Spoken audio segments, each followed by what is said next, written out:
to Leitner. Puts it up. You're listening to the Culture State Podcast. Get ready. Woo! Welcome back to the Culture State Podcast. It's your boy, Chris Lee, and my man over there.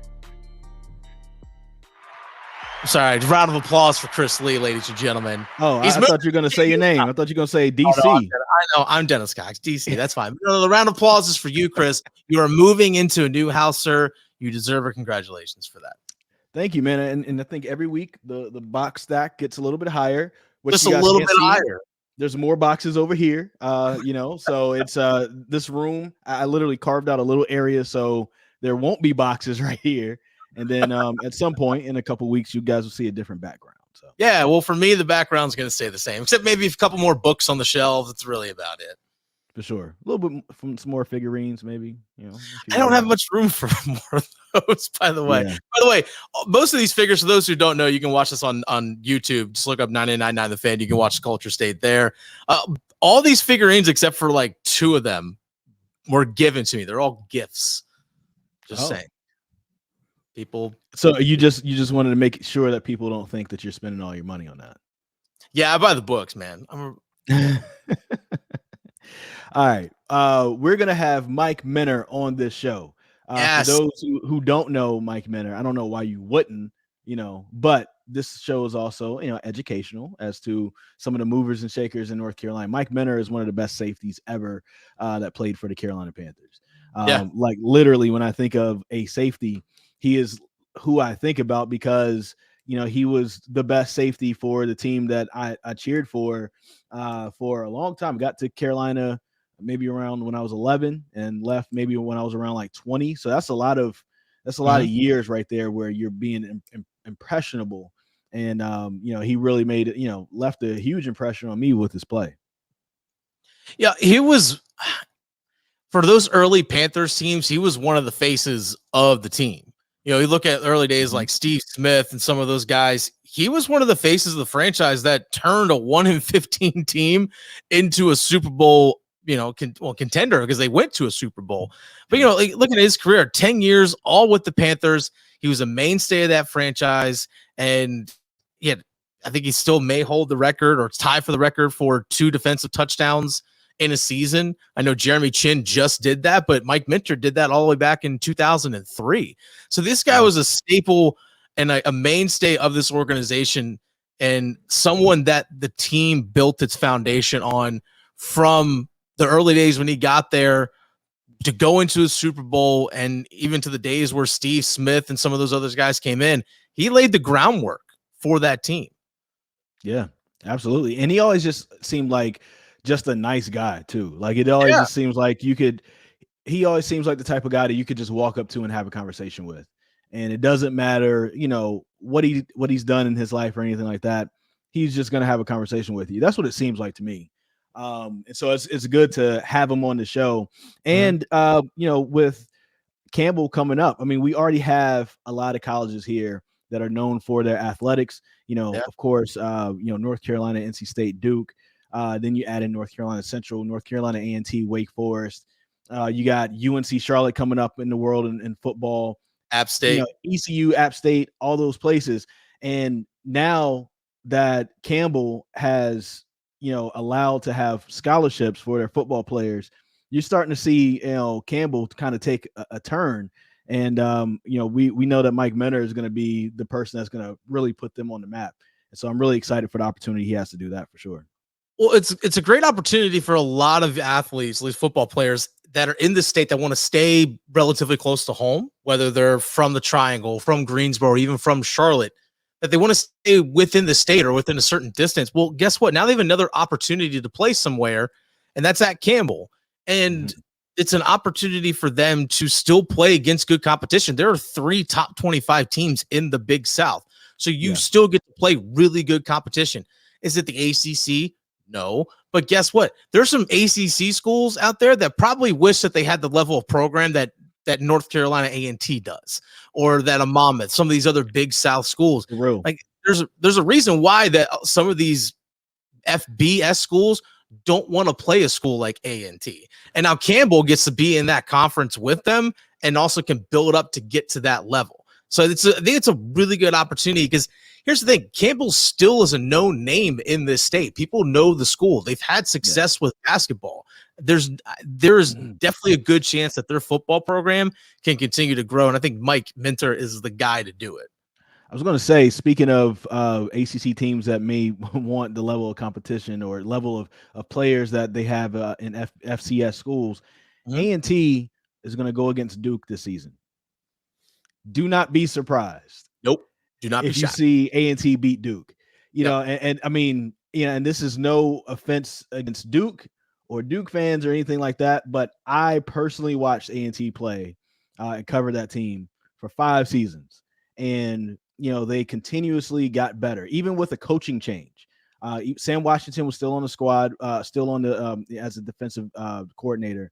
But when Rod Broadway took over, left, and Sam Washington took over, there was literally no drop off. Nope. And as a matter of fact, you could say that the level of players they've gotten is better. They've snagged some 4 stars. They're snagging people who went to, Pitt or, went to other ACC schools and want to, Virginia Tech, wanting to transfer to A&T specifically to be there.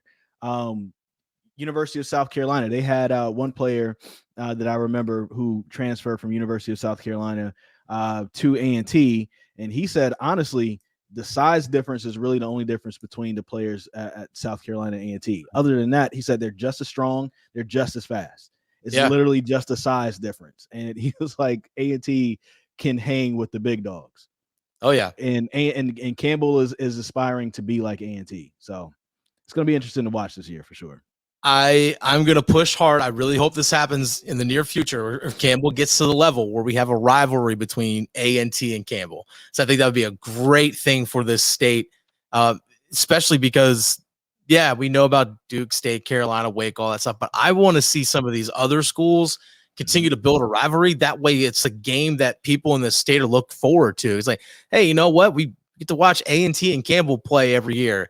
And we know it's going to be tough, hard, physical game, and it's going to be exciting to watch. There's a storyline built into that with 2 in-state schools because these kids have pride in where they go to school and where they're from, especially if you continue to have a bunch of kids that are from North Carolina. There's that natural rivalry that comes in because you want to represent your area. I would love to see that eventually come about. Well, let's get into it. Mike Minter, head coach of the Campbell Camels down there in Bowie's Creek, making all kinds of noise, bringing folks down to Harnett County. He's right here on the Culture State podcast, and you can hear him right after this.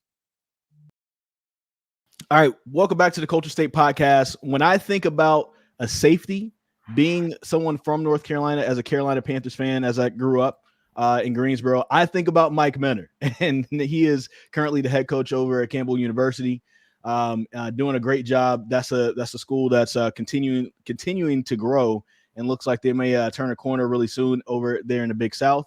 So here he is, Mike Minter. Thank you for joining us on the podcast. It's really a pleasure for me to get a chance to talk to you, since I feel like I've been watching you since I was like 11. First of all, Chris, you're making me feel old, but I appreciate that, man. I really do. I appreciate the the fact that I was able to play in such a way, man, that you enjoyed. So that's what it's all about. Before we talk about Campbell, I do want to ask about the Panthers a little bit. Basically, because of the Panthers, you came to North Carolina. Now you're coaching in North Carolina. What did you learn about the state? What is it about the state that you like so far? And then also, do you get a chance to head down to Charlotte to see those guys a little bit? That's a great question, man. The first thing that I realized that I loved about this state is when I got off the plane and I got in the car and they was taking me to the stadium and I seen all the trees. I said, I am so trees everywhere, right? In Oklahoma and Nebraska, no trees. You got like two trees in the whole state. Okay. And so to have this many trees, I was just so enthralled with that. And then on top of that, you got the great people. The Southern hospitality, man, you can't beat that. Yeah. It was just a beautiful thing when it came to that. And then you start talking about the weather. You get, all seasons, but they're not brutal on either side, right? And I think I really love that. And this is home. I've been here longer than I've been anywhere. I left Oklahoma at 18, and I think I've been here since 1997. So, this is home now, man. I'm a North Carolinian now. Yeah, my sister lives in Orlando right now, and every time she comes back to visit, she always makes the comment like, I forgot how many trees are at home. Like, because Orlando is literally just concrete and Disney World. Yes. Like there's not a lot of sights to be seen as far as, with nature. So yeah, this is something that, we definitely offer a lot of trees here. Yes. So when you came to Charlotte in 97 with the Panthers franchise, what was it like going from being part of a young franchise and just a few years into your career, you're playing in the Super Bowl? How big was that for you all as a franchise to make that turn so quickly? Well, I think the first thing is when I got drafted by the Panthers, they was one game away from the Super Bowl, right? Because they had just got beaten by Green Bay in the NFC Championship game. And so I'm like, oh yeah, this is how it's supposed to be. I've won championships at every level, from Little League all the way up to college. And I'm like, we're going to the Super Bowl next year, right? And when I got here, I think we went 7-9, lost 9 games. I've never lost 9 games from elementary to college combined. And I did it in one season. And so, that kind of hurt my feelings. And I guess it just got worse and worse because we went 4-12 the next year, and then we get a new coach in George Seifert to come in, and we 8-8 the first year. I'm like, okay, we turning it around. We finally got somewhat of a winning season, and then we went 1-15. Man, we beat Minnesota the first game, and everybody thought we was going to go, and we lost 15 games in a row. And with the first team to ever do that, and thank God for the Detroit Lions. And so, 2 years later, man, we in the Super Bowl with Coach John Fox, a guy that understood. He was hungry as a young coach, and he had that young energy that we needed. And he came in and taught us how to be, tough. That's the one thing that we was missing, is the fact that we didn't understand how to be tough, and he taught us that. And 2 years later, man, we're in the Super Bowl. So what better way of doing it is winning the NFC Championship, winning your conference championship, but that's what I expected. I mean, that's just who I am, and that's what we're gonna do here at Campbell. I'm glad players feel the same way, because as a fan, that 1-15 season, of course, was brutal. But then when Detroit did, it was like, whew, okay, cool. At least the Panthers won't have that as like the major thing known about the franchise. That's right, man. The only reason why I loved it is because we did go to the Super Bowl 2 years later. And so you get to teach people life is not about moments of it's over if you fail. It's about getting back up, right? Learning from that and keep pushing forward and keep believing, because you're going to get what you want. And so now we're able to tell people, hey, look, it's not where you start. It's not what it looked like in the middle. It only looks like what it looks like when you at the end, when you keep pushing. And so I love the fact that we was 1-15 and 2 years later winning the NFC Championship, the conference division championship. I'm talking as if I'm in college, right? Division championship, and then being able to represent in the Super Bowl. I know one thing at Campbell, you got there. There were some hurdles to go over here. I see the look on your face right now when it comes down to being there. Like, there's certain places and certain institutions that are known for their academics, for sure. And a lot of times those institutions aren't always the best football institutions, especially when you can't offer a scholarship. Now you can offer scholarships. How big has that been for you in helping to build that that team to where you guys are now? It's everything. Chris, when you look at North Carolina, you have like 28 schools that offer scholarships. So we was like number 29. What kind of kid you getting out of North Carolina at number 29 that has the money to pay to go to school $50,000 a year to go to a school? That's tough. And so when I got here, my whole thing was we're gonna build an exciting brand that we can get the support. People will be excited about it, so I can prove to the athletic director that we can move to scholarship and support ourselves and be competitive. And our goal was to be competitive within 3 years. So 2020 would have been the third year, and we would have been in the running for winning that conference championship. But we had COVID. And so I decided not to play FCS opponents. I decided to play 4 FBS opponents so our guys can understand what that looks like, because that's what it's going to look like in the playoffs when your butt got to go 4 weeks in a row and you playing great FCS teams. You got to learn how to prepare yourself for that. And so, now Chris and Dennis, it's a deal where our football team, it looks like what it should look like, right? Because I got money and I'm going to go get guys that play the game like me and think about the game like me. And we're going to put some football players on the field. And that's what you have. This football team is a veteran football team. And I say that because we got, quite a few super seniors, which is the 6-year guys. Mm-hmm. And they all coming back. We got everybody coming back from last year's squad. And we've added probably about 10 drop downs from FBS programs coming into this fall. So we excited about what we have, but other teams have done the same thing. And I tell my guys, look, man, what you got to understand is you picked 5th for a reason. So let's not act like everybody crazy, but you that's your resume. So we got to go change that. And the way to do that is you got to win. And you got to win at the end of the year. We start off 6-1, and then we fade off. Now we got the roster and the depth to be able to hang in there for 11 games and not fold at the end of the year like we have been in the last couple of years because we just didn't have the depth.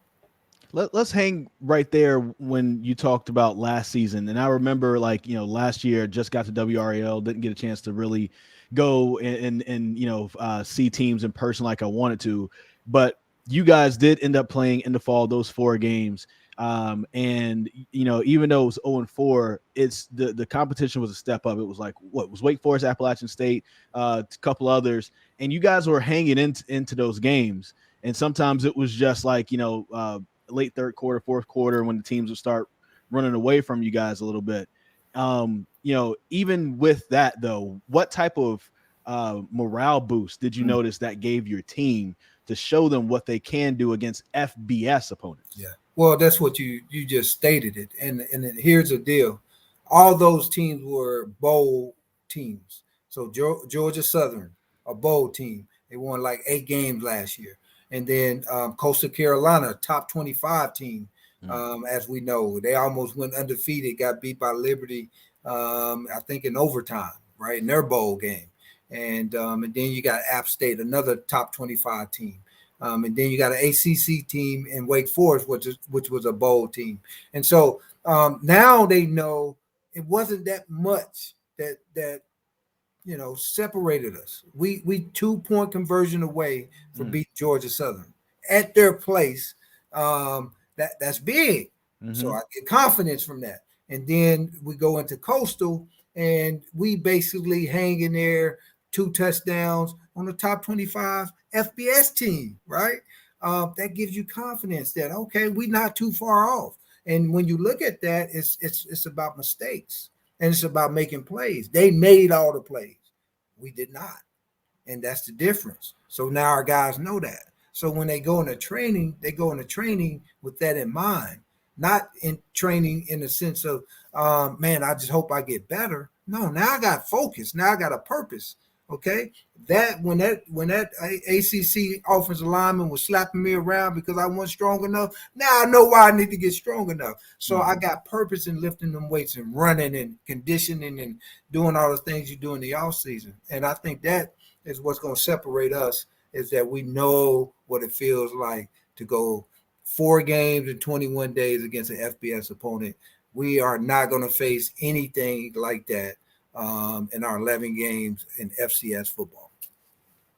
Well, I'm going to say this as someone who coaches Division III. I totally get what you mean about trying to recruit and not have scholarship money. 100%. I know I am in your shoes to this day. Still, I still coach, but I'm wondering, having played for the Carolina Panthers, was that an advantage for you, or at least early in your coaching career at Campbell, establishing relationships with coaches? Be like, hey, I saw you play on Sundays. Like, I remember you. Did that help? I'm sure it did. It was a big advantage, right? To be able to get those type of guys we were able to get with non-scholarship football, and people wanted to play for me. And now it's like cheating, because now I got money, and them same people who watch me play, now I'm telling them I'm gonna pay for your son to come now, right? And I think yes, it is a big advantage of what we do, which is why we was able to build a roster that we have, and everybody get a chance to see this roster. It's deep, and we got some really good football players on it, and I mean football players, not just great athletes, or maybe they was a 5-star and they dropped down and now Campbell was a last resort. No, I'm not talking about them type guys. I'm talking about guys that love to win and love to play the game. And we got a chance to get them to come over because everybody going in the portal, right? And hey, that was like Christmas to us, because we needed to get closer to 63. We're not even at 63 yet. We at 54 right now. Wow. And we're not even filled up yet. And we would have been probably around the 40 range if the portal thing didn't shake out and COVID didn't happen the way it did. We probably would have needed another year to get to where we are today. Well, sticking with that, so now with the scholarships, you're Mike Mentor. Now you have money. Now the Big South is, it's come up the way they have, and it's going to be very competitive. A&T added into there. I covered A&T when I was in the Greensboro market for their 3 Celebration Bowl wins. And then you also have, just all the other good teams that are in there. You have Monmouth and Kennesaw State now. What are those conversations with recruits like now versus what they were like, in 2014? You're like, I don't know if you may have to, ask Sally Mae for a little bit of money when you come down here, but we can win. Right, what are those conversations like for you right now? Well, it's a lot better. And because of the competition, to your point, when you say that you're going to play an A&T, when you say you're going to play a Monmouth or a Kennesaw State, all 3 of those guys are our preseason top 25 teams, and they all in your conference. So the competition level of what you're going to face is great. So that's one pull that you get from people, is that our conference is going to be tough. The other one is that we're going to get some primetime games too against FBS opponents. And that's why I did that last year. So everybody can see Campbell playing 4 teams, not 1, but 4. We'll never get a chance to do that again. So we took advantage of that. But that's what stuck in people's mind. Oh man, you playing Wake Forest? Yeah. We might not play them again, but you come here and you're gonna get that opportunity. The other thing to that is that with great competition, with playing FBS opponents, the NFL is going to come calling. They're going to come watch you, and they want to know what you have. And the only way that the NFL is going to knock at the door is you got to win. They don't want losers. They can get that anywhere. Okay, they can go get the 3rd teamer off an Alabama team, okay, opposed to the 1st teamer off a bad FCS team. So to win, right? And so that's the caveat. And so everybody wants that challenge as a young man, and that's what we sell to. Man, I feel like I want to run through a brick wall for you right now too. I might be a little slow, but I can do something. I don't know. Hey, I'll strap back up again. I mean, hey, you run a 5-man front on defense. I'm your inside linebacker. Let's go. Okay, all right. I'll run on the mic. It's cool, man. I can do this. Now, something I'm curious about is being or A&T now in the Big South, is that going to be our big rival now? Is that going to be Campbell's big rival? You're both in-state schools. Got Gardner Webb too, though. Carolina. I mean, so is that going to be the big rival? Well, I tell you what, I hope so. That means that we good because they good, right? So if it becomes a rival, then that means Campbell is playing at a high level, and so I definitely hope so. We don't get a chance to play them this year, thank God, right? They get to play everybody else. So I told the coach at our head coaches meeting or our media day, I said, man, look, I want you to win every game. Win them all. I want you to dominate them. I want you to beat them up. And so when they get to us, we'll go ahead and finish it up.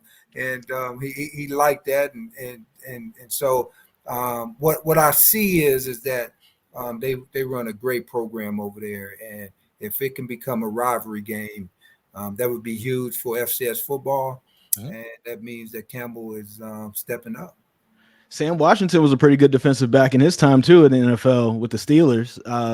Did you ever remember watching him at all, or anything when I think he was back in the 80s, so you were a kid when he was I was a kid growing up and I hated Pittsburgh, so I was a Dallas Cowboys fan. So and they only played in the Super Bowls, so I wouldn't have at least in the late 70s, I wouldn't have been able to watch him. I didn't even know he was a league guy until you just said that. So I would have messed with him a little bit more if I knew he was a DB at the Steelers in the league. And so next time I see him, I'm gonna have to tell him, so coach, you're not gonna tell what's going on, right?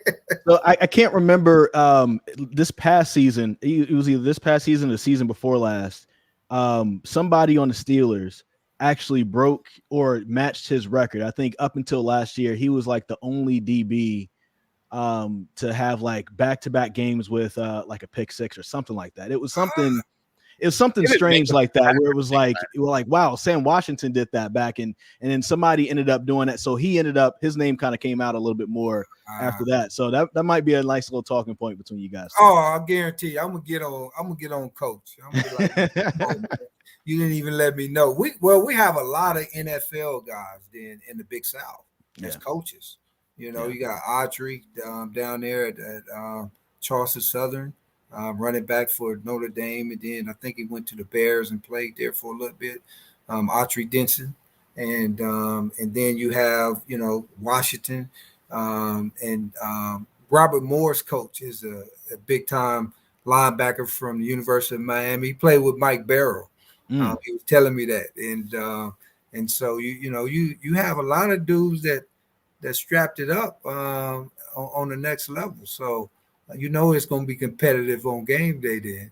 Yeah, it's big. I wanted to ask you, I mean, you don't have to give away all your secrets, but being in North Carolina, being close to the Raleigh-Durham area, what are some of your getaways when you're trying to get away from football and trying to relax and just trying to have a good time, with the family, with the fellows, whatever you're doing? What is something that Mike Mender likes to do to enjoy his time in North Carolina? Nothing. I'm serious, guy. I was like this as a player, man. I didn't have fun or do things or, it's 100% football, man. And if we're going to go chill, we're going to go to the mountains and get a cabin and just going to be us and the family, and that's it. But I'm not a person that needs, a getaway. My getaway is watching that film and trying to figure out how to stop that triple option, man. Like I love that. I just sit in the office and just be loving it. And so, my family like, son, can you quit watching film? I can't help it. I just, this is what I enjoy doing. It's unlocking the code. So, I'm a boring guy, Chris. I swear I am. It doesn't seem like it so far. Yeah, it doesn't seem like, at least where I'm talking. But yeah, man, I just get up and come to work and football all day long. Because my kids are grown. Okay, so I got 4 kids and they all grown. 26, 24 is my boys, and my girls are 19, and they're at Seton Hall playing basketball. So what else do I need to be doing? So, what is what's next? Like what is it that you all need to do to take that next step to Campbell? Not only just as a program on the field, but to carve out your niche that people outside of Bowie's Creek are paying attention, saying like, hey, they play good football. Like building your brand as Campbell. What's the next step for you guys? Conference championship. That's the next step. I believe we've built our brand in a way that people are paying attention. So we at that stage. People are paying attention. Okay, that's the team that almost beat Georgia Southern, right? That's who we are. We almost team, right? And that's where people just paying attention to you, and they want to know and see what you're gonna do next. And so next is conference championship, and once we do that, then that's when you get the national recognition that Campbell is a football program you better be watching out for. And so we need to win the conference championship and make it to the playoffs and see what happens there. Well, I'm definitely looking forward to what you guys do this season. And I'm also looking forward to coming down to Bowie's Creek for a couple of games this season as well. Check you guys out.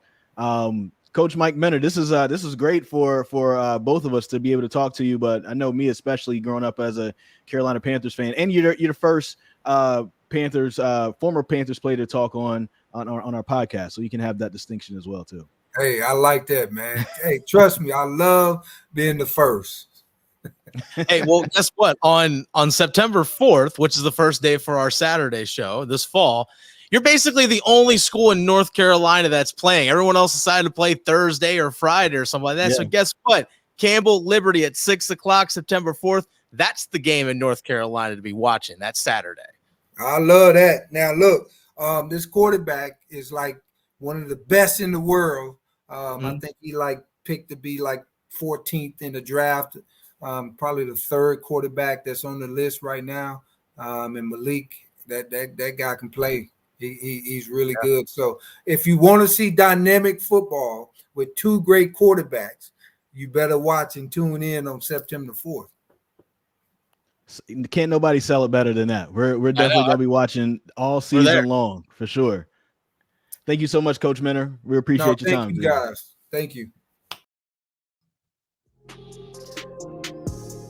We want to thank head coach Mike Minter of the Campbell Camels for joining us today on the Culture State podcast. Really wonderful to talk to him. And here's something. I wanted to say it to him, but I don't know if he even knows who this person is. Maybe he does. But you know who Juvenile is, right? The rapper? Oh, yeah. Did you post him as Halloween once? Yes, I did. Those pictures are on my Instagram if you want to go check that out from Halloween in 2020. I think that Mike Minter and Juvenile look like they could be maybe brothers. Okay. Go look at a picture of Mike Minter. Okay. Look at a picture of Juvenile, especially right now in their lives. They both have the gray in the same areas. I don't know. To me, they look like they could be brothers. But Juvenile is one of my favorite rappers. Mike Minter is one of my favorite safeties that came through as a Carolina Panther. So I'll take your word. It's good that they remind me of each other in certain ways. Well, hey, you're fans of both. That's a good thing, though. Yeah, for sure. I remember watching Mike Minter play a lot young growing up, and just the way he played was so fun.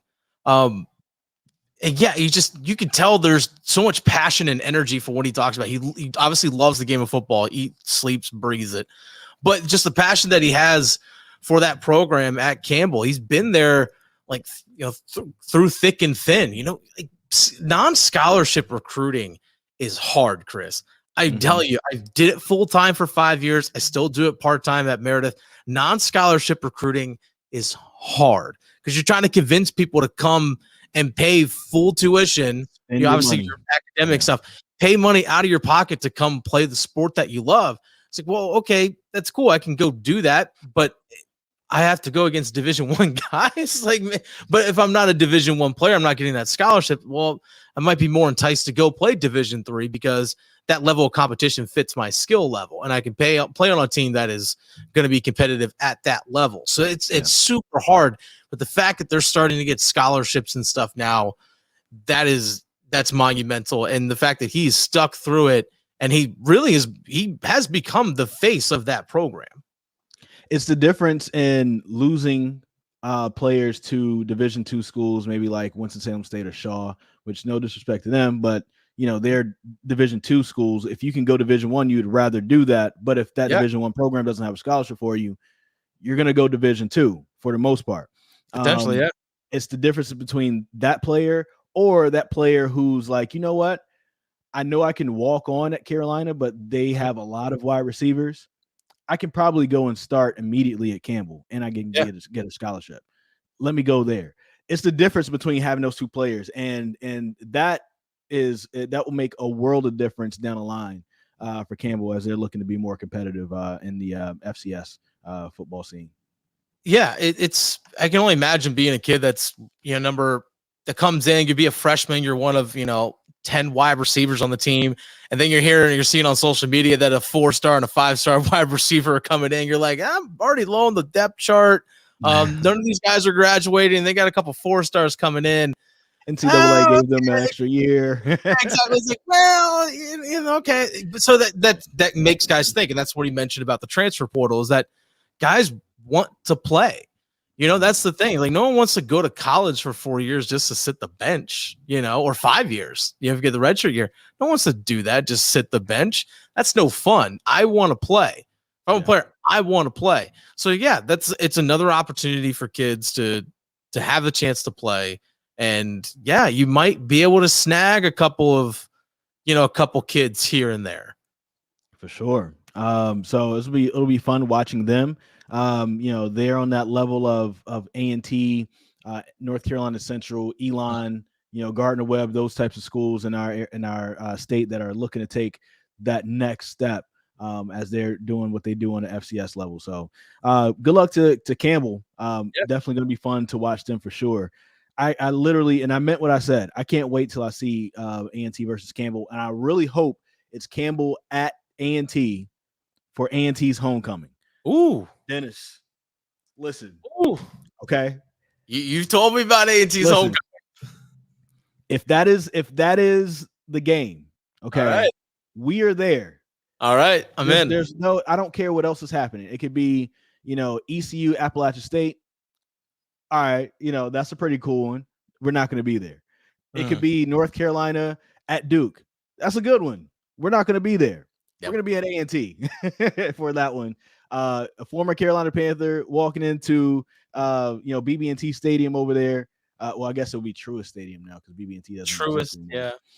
And that will be a big one for homecoming. I mean, J.R. Smith is going to be out there on the Henny. You know what I'm saying? Like, this is going to be, it's going to be big. It'll be big. He's going to carry in his golf bag. He's going to be the halftime entertainment right there. Oh, God. Pre-game, halftime, post-game, J.R. Smith. He is the entertainment. He would be the entertainment. Someone I would not mind having on this podcast now.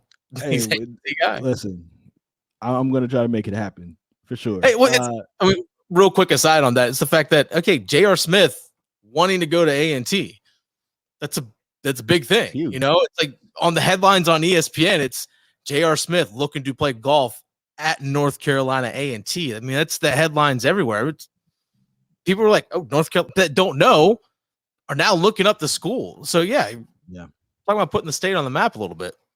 Absolutely huge. I mean, with all the success between basketball, football, and women's basketball as well over at A&T, and now all the Olympians we have from track. And then now you're going to have, a former NBA star as one of your golf stars. Crazy. Yeah. Love it. Thank you guys for listening. Please give us 5 stars when you rate us and a nice, if you could say a nice little paragraph about us. Chris, yes, do a very good job and they have great chemistry. Whatever you decide to say, we really appreciate that. Hopefully you guys give us a follow. I'm at Chris Lee TV on Instagram and on Twitter. I'm at the Fan Rookie. And real quick, Chris, I'm going to go ahead and read some of these wonderful reviews that people have left us. Let's give a shout out. I'm going to give a shout out. Okay. This goes to CW2302. Don't know who this is, but I love him. Host Chris Lee and Dennis Cox bring in guests that tell the story of North Carolina from a variety of perspectives. Much as WRAL's Tar Heel Traveler explores where of the state, Culture State examines the who of figures in sports, music, and more that contribute to the culture of North Carolina. and they tell great things about us, like the host, talent, relationship, and interview styles well suited for the podcast format and audience. And this is a must listen for those connected to the state. Shout out to that person. That was beautifully written. I think I might have to use that somewhere. I mean, because it's like, hey, we didn't say it. He said it. Yeah, like they said it, not us. So thank you so much, guys, for listening. We need more of those, and we'll give some more shout outs in the coming weeks. Absolutely. Oh, and again, September 4th, starting that, or if you're listening after the September 4th, Saturday mornings, 10 to noon, live on 99.9 The Fan and WRAL Sports Fan, WRAL Sports Fan app, the whole deal. Chris and I, we are live. So no matter where you're listening from in North Carolina, if you can't listen on actual terrestrial radio in the Raleigh-Durham area, you can listen online, WRALSportsFan.com or the WRAL Sports Fan app. We are going to cover everything North Carolina college football. So yes, we will be talking about A&T. Yes, we will be talking about Appalachian State. Yes, we will be talking about ECU. We'll be previewing you for everything that's happening in football on that day in the state of North Carolina. Okay. See you. Yo, the sign is real simple, B. It says wrap it up. Wrap that stuff up, B. We out. The Culture State Podcast, part of the Capital Broadcasting Podcast Network, with new shows coming out every Wednesday. Download and subscribe from wherever you get your podcasts, including the WRAL Sports Fan app.